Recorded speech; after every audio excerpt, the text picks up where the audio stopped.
जय श्री महाकाल महाराज जी। जय श्री महाकाल महाराज जी, अभी अपन वास्तु विजिट पे जा रहे हैं। आज ही अपना दूसरा दिन है। कृपया करके वास्तु की हमें विशेषता बताइए कि कितना महत्वपूर्ण है घर का, फैक्ट्री का वास्तु करना। जी देखिए, होता ये है कि व्यक्ति जीवन में सब कुछ करता है, खूब पैसा कमाना चाहता है, सब कुछ चाहता है, सफलता चाहता है, लेकिन वो जड़ में गलती कर देता है। जितना असर उसके जीवन में उसके ग्रहों का पड़ता है, किस ग्रह का, किस प्लेनेट का प्लेसमेंट कहाँ है, इसके आधार पर उसका जीवन प्रभावित होता है। ठीक इसी प्रकार से इससे भी अधिक प्रभाव इस चीज़ का पड़ता है कि वह जहाँ रहता है उस जगह का वास्तु ठीक है या नहीं है। रियली हमारा ये जो शरीर है ये 5 एलिमेंट्स से बना है और यही 5 एलिमेंट्स इस नेचर में है, प्रकृति में है, और वही 5 एलिमेंट्स हमारा जो घर है उसमें काम करते हैं।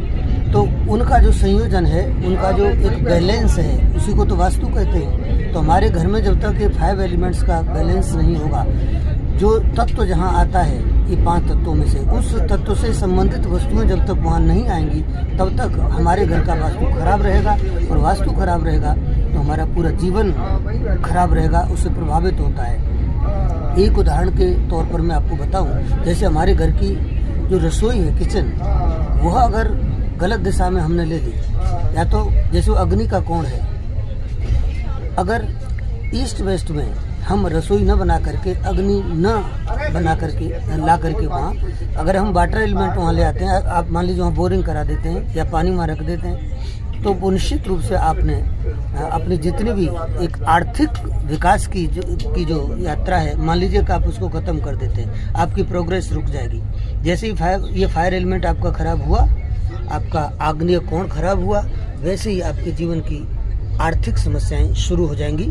तो कहने का तात्पर्य इसी प्रकार से हमको हर कोण का ध्यान रखना पड़ता है, हर दिशा का, हर डायरेक्शन का ध्यान रखना पड़ता है। जो जिसका डायरेक्शन है उसी डायरेक्शन में वो वस्तु आनी चाहिए। अगर व्यक्ति इन चीज़ों का ध्यान रखता है तो निश्चित रूप से अपने जीवन में सुखी हो सकता है। ठीक है, धन्यवाद महाराज जी, आपने बहुत ही अच्छी प्रकार से हमें, हमारे दर्शकों को विश्लेषण दिया। जय श्री महाकाल।